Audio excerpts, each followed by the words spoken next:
දැන් ඉතින් උඹලට ඉන්න සිද්ධ වෙන්නේ මගේ සාත්තු සේවිකාව වගේ තමයි. එතකොට අපිට මේ ගෙදර අයිතියක් නැද්ද? කසුන්. මට නම් තවත් මේක බලන් ඉන්න බෑ අප්පා. බලන්නකො මේ මනුස්ස නිසා පුදුම වදයක් නේ තියෙන්නේ. කිසිම නිදහසක් නැහැ. මුළු ගේම බෙහෙත් ගඳයි. අපිට මේ ගේ විකුණලා මීට වැඩිය හොඳ ගයක් ටවුන් එකෙන් ගන්න පුළුවන්. ඒක මන් දන්නවා ශාලිනී. තාම මේ ගේ තියෙන්නේ තාත්තගේ නමට. එයා මේ ගේ විකුණන අස්සම් කරන්නේ නැහැ නේ තාම. ඉතින් ඒක තමයි මං කිව්වේ. අපි තාත්තට මොලේ අමාරුවක් තියෙනවා කියලා මානසික වෛද්‍ය වාර්තාවක් ගමු.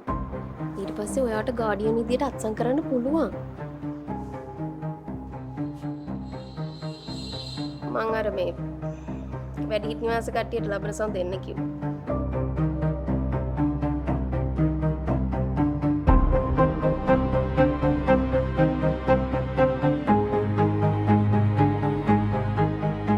තාත්තේ අපිට මේ දවස්වල පොඩ්ඩක් වැඩ වැඩි. තාත්තට හරියට කෑම්බේලක්වත් දෙන්න බැරුණානේ. අපි මේ පොඩි ප්ලේස් එකක් බලලා තියෙන්නේ තාත්තට. එතන ගොඩක් කට්ටිය ඉන්නවා තාත්තා හොඳට බලාගන්න. උඹට මතකද කසුන් පුතා? උඹට අවුරුදු 5 විතර පුංචි කාලේ පාචනේ වමනේ හැදිලා මහා දරුණු විදිහට අසනීප වුණා. ඒක මෙතනට අදාළ නැහැ නේ තාත්තේ. අදාළයි පුතේ. උඹට මතකද එදා මහා අනෝර වැස්ස? අපිට එදා වාහන තිබුණ නැහැ නේ අද වගේ. උඹව කරේ තියාගෙන කිලෝමීටර් 3ක් විතර මම ඉස්පිරිතාලට පයින් අරන් ගියා. මඩේ එරියෙරි ගල් වලට කකුල් කැපි කැපි. ඒත් මං උඹ බිම තිබ්බේ නෑ නේ බං. උඹ උස මහත් වෙලා ඇවිදින්න පුළුවන් වෙනකන් උඹව කරේ තියාගෙන මං ගම වටේ ඇවිද්දා. මතකද? ඉතින් තාත්තේ ඒ කාලේ වෙනස්. දැන් අපිට ඕක කරන්න වෙලාවක් නැහැනේ. වෙලාවක් නෙවෙයි බං නැත්තේ. උඹලට නැත්තේ හිත. එදා උඹව කරේ තියාගෙන මම ඉස්පිරිතාලට අරන් ගියේ ඇඟේ තියෙන හයියට නෙවෙයි බං. හිතේ තියෙන ආදරේට.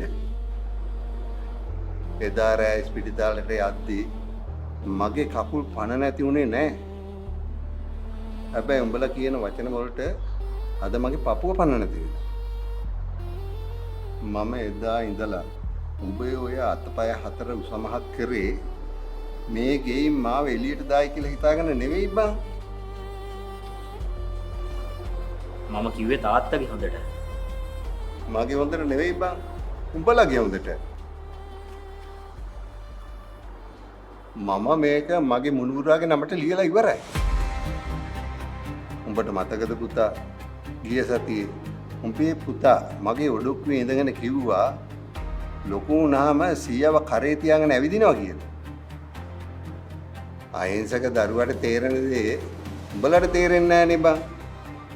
උඹ මාව පන්නන්න හැදුවේ මම නාකි මම අසරණයි කියලා හිතාගෙනනේ. හැබැයි මම මේ දේ කළේ උඹට පාඩමක් උගන්නන්න. උඹ මාව කරේ තියාගෙන ඇවිදින්න ඕනේ නෑ බං. මට උමනා කරේ උඹේ හිතේ පුංචි ඉඩක් හරි තියාගන්න විතරයි. එතකොට අපිට මේ ගෙදර අයිතියක් නැද්ද? උඹලට මේ ගෙදර ඉන්න පුළුවන් වෙන්නේ මම මැරෙනකන් විතරයි. මේ ගෙදර නීති අද ඉඳන් මගේ. උඹලා මාව වැඩිහිටි නිවාසයකට අරින්න හැදුවනේ. දැන් ඉතින් උඹලට ඉන්න සිද්ධ වෙන්නේ මගේ සාත්තු සේවිකාව වගේ තමයි. උඹ මාව කරේ තියාගෙන ඉස්පිරිතාලට අරන් යන්න ඕනේ නෑ බං. උඹට කරන්න තියෙන්නේ උඹේ පුතා ඉස්සරහා මට ගරු කරලා හොඳ තාත්තා කෙනෙක් වෙනවා කියලා උත්සාහ කරන්න විතරයි.